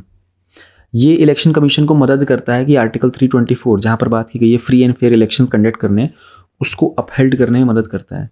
तो ये ऑपरेशन होता है from the date on which the election schedule is announce until the date of the result. जब से इलेक्शन का शेड्यूल अनाउंस होता है तब से लेकर के रिजल्ट के आने तक मॉडल कोड ऑफ कंडक्ट जो होता है वो इम्प्लीमेंट रहता है। ये स्टैट्यूटरी नहीं है, बल्कि पॉलिटिकल पार्टीज, कैंडिडेट्स और जो पोलिंग एजेंट्स होते हैं ना, they are expected to observe the norms. उनको इन नियमों का पालन करना होता है। एंड कुछ प्रोविजंस जो होते हैं ये एनफोर्स किए जा सकते हैं थ्रू अदर स्टैट्यूट्स, यानी कि दूसरे कुछ कानूनों में इसके भाई एक मॉडल कोड ऑफ कंडक्ट में कुछ रूल्स बना दिए। मान लो 50 रूल्स हैं। अब ये 50 के 50 ना हर एक कैंडिडेट को फॉलो करने होते हैं, लेकिन ये 50 में से कुछ ऐसे हो सकते हैं जो हमारे बाकी दूसरे कानूनों में भी सेम हो। जैसे हमारा मान लो इसमें कोई चोरी की बात होगी, है ना, थेफ्ट की बात होगी, तो जाहिर सी बात है वो इंडियन पेनल कोड में होगा। कोई वायलेंस की चीज़ होगी तो वायलेंस वाली चीज़ हो सकती है हमारा कोड ऑफ क्रिमिनल प्रोसीजर के अंदर। तो ऐसी छोटी छोटी कुछ पॉइंट्स होते हैं मॉडल कोड ऑफ कंडक्ट के जो बाकी स्टैट्यूट्स में हमको मिल जाएंगे। तो क्या रिकमेंडेशंस है with respect to the model code of conduct? 2013 में एक स्टैंडिंग कमेटी आई थी on the personnel public grievance law and justice की। उन्होंने रिकमेंड किया था कि एमसीसी को ना लीगली बाइंडिंग कर दो। राइट नाउ ये लीगली बाइंडिंग नहीं है, बट उन्होंने रिकमेंडेशन दिया था। 2015 में लॉ कमीशन जो आया था, उन्होंने कहा था कि जो सिंस ये जो मॉडल कोड ऑफ कंडक्ट है ना, ये तभी इंप्लीमेंट होता है जब इलेक्शन कमीशन अनाउंस करता है इलेक्शन को। तो गवर्नमेंट इससे पहले भी रिलीज़ कर सकती है एडवर्टाइजमेंट्स वगैरह। अब रिपोर्ट ने रिकमेंड किया था कि एक रेस्ट्रिक्शन लगा दो कि गवर्नमेंट के द्वारा जो स्पॉन्सर्ड एडवर्टाइजमेंट्स होंगे ना, वो they should be up to 6 months prior to the date of expiry of the house for house assembly. Basically law commission ने एक निकाला था, उन्होंने कहा था कि ना एक लूप होल है। आप जिस डेट को अनाउंस कर रहे हो, आप अनाउंस कर रहे हो इलेक्शन की डेट, लेकिन पॉलिटिकल पार्टीज तो उससे पहले भी स्टार्ट कर देती है ना अपनी कैंपेनिंग वगैरह, उसमें भी इलीगल तरीके इस्तेमाल कर सकती है। बहुत बड़ा देश है, बहुत सारे लोग हैं, बहुत सारी पार्टीज़ हैं। तो उन्होंने क्या कहा था, एक रेस्ट्रिक्शन लगा दो कि गवर्नमेंट के द्वारा जो स्पॉन्सर्ड एडवर्टाइजमेंट्स होंगे ना, उनके ऊपर 6 months prior to the date of expiry of house assembly. भाई असेंबली का जो टाइम पीरियड होता है, मान लो 5 साल की होनी होती है, तो अब 4.5 साल की जब हो जाएगी ना, अब उनके ऊपर बैन लगा दो कि आप कैंपेनिंग करो। उसने कहा गवर्नमेंट के द्वारा स्पॉन्सर्ड एडवर्टाइजमेंट्स, गवर्नमेंट अपने पैसे से अपनी पॉलिटिकल पार्टी का खर्चा ना उठाए। पॉलिटिकल पार्टी खर्चा दे रही है तो कोई दिक्कत नहीं है, गवर्नमेंट की पॉकेट से जो खर्चा आ रहा है वो नहीं होना चाहिए। तो ये रिकमेंडेशंस हैं and these are very important recommendations. You can just note down them somewhere, क्योंकि ये मेंस में कहीं पर भी यूज़ कर सकते हो आप। Even free and fair election का कोई क्वेश्चन होगा ना, उसमें भी ये रिकमेंडेशन बहुत यूजफुल होंगे आपके लिए। There was a topic with respect to capital gains tax in the news recently. GS3 में इंडियन इकोनॉमी में कैपिटल गेन्स टैक्स आता है, इसके बारे में जान लेते हैं। कैपिटल गेन टैक्स, तीनों अलग अलग चीज़ें। टैक्स आप समझते होंगे, गेन भी आप समझते होंगे, गेन मतलब कि मुनाफा कितना हुआ। And then comes the word capital. अब आपके पास कोई ज़मीन है, आपके घर में कुछ ज्वेलरीज हो सकती हैं, आपके पास कोई गाड़ी हो सकती है, ये सब आपके एसेट में होते हैं और एक तरीके से आपका कैपिटल होता है। जैसे आपने कोई आपके पास कोई ज़मीन ही है मान लो, है ना, कोई मशीनरी आपके घर में, आपकी कोई फैक्ट्री है, तो वो आपका कैपिटल है, क्योंकि फैक्ट्री में जो लगी हुई मशीनें हैं ना वो आपको प्रॉफिट अर्न करके देंगी। तो कैपिटल एसेट्स में आते हैं jewellery, machinery, leasehold pay rights, trademarks, patents, autos, real estate, buildings and land. अब according to the income tax, अगर कोई पर्सन इनहेरिट करता है प्रॉपर्टी को और उसको सेल नहीं करता तो उसके ऊपर कोई कैपिटल टैक्स नहीं लगेगा। लेकिन आपके ऊपर एक कैपिटल गेन्स का टैक्स लगता है जब कोई भी आप उस पर्टिकुलर चीज़ से, आप इस कैपिटल से कोई प्रॉफिट अर्न करते हो। तो एग्जाम्पल दिया है, एक ट्रेडर है, वो 1 लाख रुपए डालेगा इक्विटी के अंदर और 5 साल के बाद वो उस 1 लाख रुपए को 11 लाख रुपए में बेच देगा। अब 1 लाख से 11 लाख किया तो बीच में कैपिटल का कितना गेन किया उसने? 10 लाख रुपए का। और उसने कितने साल के लिए होल्ड किया था? 5 साल के लिए, जिसको हम बोलते हैं लॉन्ग टर्म कैपिटल। ये आगे देखेंगे लॉन्ग टर्म शॉर्ट टर्म क्या होता है। तो अकॉर्डिंगली उसके ऊपर उसने जो कैपिटल का गेन किया था ना, इसके ऊपर 10% लग जाएगा। अब 10 लाख पे 10% कैपिटल गेन टैक्स लग गया तो कितना बना? 1 लाख रुपए का उसने कैपिटल गेन टैक्स दिया। कुछ आइटम्स होते हैं जिनको हम लोग कैपिटल एसेट में काउंट नहीं करते। कोई स्टॉक हो गया, कोई कंज्यूमेबल चीज़। कंज्यूमेबल देखो, ये वो सारी चीज़ें जो हमने परचेज की, हमने उसके ऊपर प्रॉफिट किया और फिर उसको बेच सकते हैं। मशीन है, आप मशीन को कंज्यूम नहीं करते, मशीन को आप यूज़ करते हो। अब कंज्यूमेबल चीज़ क्या होगी? मान लो आपने अपने घर में अनाज खरीद लिया, गेहूँ कंज्यूमेबल है, आप उसको 1 साल रखो, 2 साल रखो, उसके ऊपर आपको कैपिटल गेन्स टैक्स नहीं मिलेगा, नहीं लगेगा आपके ऊपर। या ठीक है, कोई रॉ मटेरियल जो कि बिजनेस या प्रोफेशन के लिए होगा। पर्सनल आइटम्स, पर्सनल यूज़ की चीज़ें, क्लोथिंग, फर्नीचर। एग्रीकल्चर का लैंड होता है, ये इंपॉर्टेंट है। देखो, एग्रीकल्चर के लैंड के ऊपर वैसे मोस्टली एग्रीकल्चर, किसान वाली चीज़ों में टैक्स मोस्टली नहीं होते, बट उसके ऊपर कैपिटल गेन्स का टैक्स नहीं होता है। तो सेंट्रल गवर्नमेंट के 6.5% के जो गोल्ड बॉन्ड्स होते हैं, या फिर 7% की gold bond, national defence gold bonds, special bearer bonds, एक गोल्ड डिपॉजिट बॉन्ड होता है, डिपॉजिट सर्टिफिकेट्स होते हैं अंडर गोल्ड डिपॉजिट स्कीम, इन सब पर कैपिटल गेन्स टैक्स नहीं लगता। कैपिटल एसेट, एसेट हम लोगों ने समझ लिया, आपके पास लैंड है वो आपका एसेट है। कैपिटल का मतलब होगी उस चीज़ से आप कुछ प्रॉफिट अर्न कर सकते हो नहीं कर सकते हो। It's like your investment. आप इन्वेस्टमेंट क्यों करते हो कि मैं 100 रुपये इन्वेस्ट कर रहा हूँ तो मेरे को 110 तो कम से कम मिले। तो something which gives you hire value on return is your capital. Long term की कैपिटल में हम लोग जनरली बात करते हैं जब आप किसी कैपिटल को ओन करते हो फॉर मोर देन 36 मंथ्स, यानी कि 3 साल से ज़्यादा आप उसको ओन करते हो, उसका एक लॉन्ग टर्म का कैपिटल एसेट बोलते हैं। जैसे date oriented mutual funds, jewellery हो गया, या फिर कोई दूसरी इन्वेस्टमेंट जो आपने 3 साल से ऊपर तक होल्ड की होगी इस कैटेगरी में। Any of the asset which are listed are consider long term investments if you own them for more than a year. जैसे कि जीरो कूपन बॉन्ड, है ना, यूटीआई हो गया, units of equity based securities वगैरह, ये सारी चीज़ें अगर आपने 1 साल से ज़्यादा की तो ये भी लॉन्ग टर्म में काउंट होंगी। एक होता है शॉर्ट टर्म का। अब वो एसेट्स जिनको 3 साल से कम में होल्ड किया गया हो एंड उनको बोलते हैं हम लोग शॉर्ट टर्म। लेकिन उसमें भी एक टर्म होता है इमूवेबल एसेट, जैसे कि real estate, buildings, lands.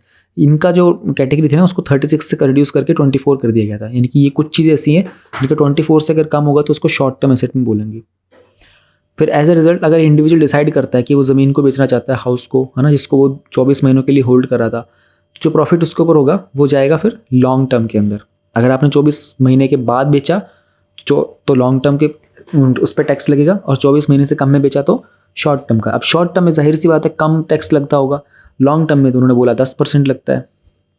Advantages क्या होते हैं इस तरह का कैपिटल गेन्स टैक्स लगाने के? देखो, कभी कभी क्या करते हैं ना कि जो बिजनेसमैन वगैरह होते हैं ना, इस तरह की प्रॉपर्टी वगैरह खरीद करके ना सस्ते में उनको होल्ड करके रख लेते हैं, उस पर प्रॉफिट अर्न करते हैं, तो कभी कभी वो बचने की कोशिश करते हैं टैक्स से। तो इस तरीके से क्या होता है कि जो पैसिव इनकम वगैरह होती है ना उसको टैक्स करना ईजी हो जाता है। Low tax on the stock gains shift the tax burden on to working people. अब इस तरीके से जब टैक्स बचाया जाता है ना तो इनडायरेक्टली वो कहीं ना कहीं वर्किंग क्लास के ऊपर जाता है। डिसएडवांटेज ये होता है कि इन्वेस्टर जो होता है ना थोड़ा सा डिमोरलाइज हो जाता है ना, तो ये जो पैसा था वो इन्वेस्टमेंट में यूज़ कर सकते हैं एंड इसके कारण हमारी इकोनॉमी डेवलप हो सकती है और इसको लैंड कर सकते हैं, फर्दर इनोवेशन में यूज़ किया जा सकता है, नई जॉब्स क्रिएट की जा सकती हैं। This was about capital gains tax. It's a very interesting topic. There is a chance कि यूपीएससी आने वाले दिनों में कैपिटल गेन्स टैक्स के ऊपर कुछ पूछ ले, और हमारा जो टॉपिक न्यूज़ में था उसमें यही था, कुछ बदलाव लाने की बात की जा रही थी। तो बेसिक आपको पता होना चाहिए कैपिटल गेन्स टैक्स क्या होता है, बाकी चीज़ें तो फिर आप जो न्यूज़ में हेडलाइन होती है उसके आप समझ जाएंगे। अब देखो, मैंने ये आज कवर किया, अब जो आप में से जो भी इसको फॉलो कर रहा है, फ्यूचर में आप अगर रेगुलर बने रहोगे ना, मैं आपको यही टॉपिक दिखा दूंगा, 1-2 महीने के अंदर दोबारा से रिपीट होता हुआ दिखा दूंगा।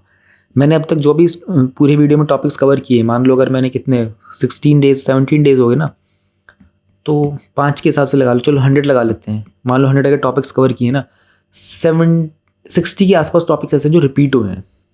There are 40 topics new. अभी जो 40 टॉपिक नए हैं ना, ये नए आगे फिर फर्दर रिपीट हो जाएंगे।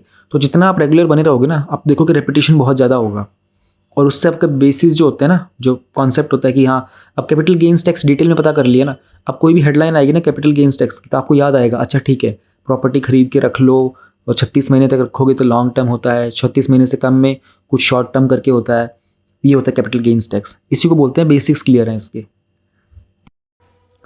The topic we have is TII will unveil electric heavy commercial vehicles by December in talks for the FAME coverage। GS3 में गवर्नमेंट स्कीम्स में फेम इलेक्ट्रिक व्हीकल्स की एक स्कीम है, और हमारी एक national electric mobility mission plan है, उसका पार्ट ही है फेम। तो इस फेम स्कीम का काम था कि जो भी हमारा व्हीकल सेगमेंट्स हो ना, उसको थोड़ा सा इंसेंटिवाइज करना, लोगों को सब्सिडीज़ प्रोवाइड करना, ताकि वो लोग इलेक्ट्रिक व्हीकल्स की तरफ शिफ्ट हो सकें। इसके 2 फेजेज़ हैं। पहला जो फेज़ था वो 2015 में स्टार्ट हुआ था और 2019 में ख़त्म हुआ था। दूसरा जो फेज़ था स्टार्ट हुआ था अप्रैल 2019 में, और ये कंप्लीट हो चुका है 31 मार्च 2022 में। इस स्कीम में हम लोग हाइब्रिड और इलेक्ट्रिक कार्स को कवर करते हैं, जैसे कि mild hybrid, strong hybrid, plug in hybrid और बैटरी इलेक्ट्रिक व्हीकल्स। मॉनिटर करने के लिए ministry of heavy industries and public enterprise का डिपार्टमेंट है, और department of heavy industries. 4 focus area हैं। टेक्नोलॉजी को डेवलप करना है, demand creation, pilot projects and charging infrastructure. Objective क्या है, लोगों में फास्ट तरीके से अडॉप्शन होना चाहिए इलेक्ट्रिक और हाइब्रिड व्हीकल्स का, एंड उसके लिए लोगों को इंसेंटिव दिए जाएंगे। एक नेसेसरी चार्जिंग इंफ्रास्ट्रक्चर बनाना पड़ेगा, क्योंकि पेट्रोल पंप्स तो मिल जाते हैं, चार्जिंग पॉइंट्स अभी हर जगह अवेलेबल नहीं है।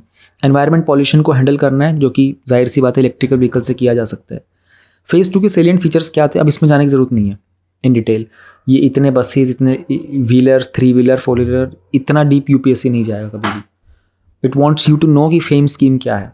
अब इसमें इंपॉर्टेंट ये है जानना, ये तो थी टॉपिक की बात। टॉपिक से ऊपर की बात करते हैं। You all are aware of this कि आजकल आप लोग इलेक्ट्रिक कार्स देख रहे हो, इन चीज़ों का चलन टेस्ला ने ज़्यादा कर दिया है। टेस्ला यूरोपियन कंट्रीज़ में और बाकी US के अंदर तो काफ़ी सारी इलेक्ट्रिक कार्स चल रही हैं। उनमें कंप्लेंट्स भी आती हैं, तो कंपनी इनको कॉल कर लेती है वापस, सारी कारों को उनमें करेक्ट करके दे देती है। इंडिया में भी चलन चल रहा है, and you must have seen some of the electric cars also. Tata की एक नेक्सॉन आती है इलेक्ट्रिक व्हीकल में। एक तो उसका बेनिफिट ये होता है कि उसमें ना कोई साउंड नहीं होती है, मतलब वो आसपास से निकल जाती है, पता भी नहीं चलता, इतनी शांत होती हैं इलेक्ट्रिक कार्स। सेकंड चीज़, एनवायरनमेंट को नुकसान नहीं पहुंचाती है ना, कोई धुआं तो निकलता नहीं है। तो उसमें इलेक्ट्रिक इंजन होता है। नॉर्मली जो हमारी गाड़ियाँ होती हैं उसके अंदर मोटर इंजन होता है ना, तो उसमें मोटर को चलने के लिए फ्यूल चाहिए होता है, पेट्रोल या फिर डीजल, जो भी आपकी कार होती है, CNG भी चाहिए होता है। तो उसमें साउंड भी ज़्यादा होती है, उसमें पॉल्यूशन भी बहुत ज़्यादा होता है। एंड आजकल नुकसान क्या हो रहा है इलेक्ट्रिक व्हीकल्स का, अगर आप लोग देखोगे तो इलेक्ट्रिक व्हीकल्स में ना फायर इंसिडेंट्स की बहुत कंप्लेंट्स आ रही हैं। You must have notice this thing. पिछले कुछ समय में ओला स्कूटर्स की बहुत कंप्लेंट्स आई थी। एक टाटा की जो नेक्सॉन ही है इलेक्ट्रिक व्हीकल की, इनकी कंप्लेंट्स आई थी। तो अगर हम टॉपिक से बियॉन्ड बात करें, तो अगर आप लोग इलेक्ट्रिक कार लेने का प्लान कर रहे हो, तो आई वुड सजेस्ट कि 2 साल वेट करो। कारण क्या है ना, बैटरी की जो टेक्नोलॉजी है ना, वो डेवलप हो रही है अभी। इलेक्ट्रिक व्हीकल का पूरा फ्यूचर है। फ्यूचर में साइकिल भी इलेक्ट्रिक होगी, बाइक, स्कूटी, कार, हेलीकॉप्टर भी आ जाएंगे एक ज़माने में, और आगे टैक्सीज तो आ ही चुकी हैं, है ना, electric taxis they are out. Drones वगैरह तो एनीवे बैटरी पे चलते हैं। तो everything is going to be electric in future. तो इलेक्ट्रिक कार के ऊपर भी खर्चा मत करना, थोड़ी महंगी भी आती है। इफ़ यू वांट, थोड़ा वेट कर लो। अगर आपके पास मतलब बेतहा पैसा है तो अलग बात है, अगर आपके पास कम है, थोड़ा बहुत लिमिटेड ही है, तो अभी इलेक्ट्रिक कार मत लेना। एंड वेट फॉर 2 ईयर्स, क्योंकि बैटरीज डेवलप हो रही हैं और अच्छी बैटरीज बन रही हैं। और आजकल गर्मियाँ जो होती हैं, दिल्ली के अंदर ट्रॉपिकल कंट्री है, तो गर्मी के कारण बैटरी एक्सप्लोड हो जाती है, आग लग जाती है। तो बस ये मुद्दे से हटके थोड़ी बातें थी। Thank you for listening to me.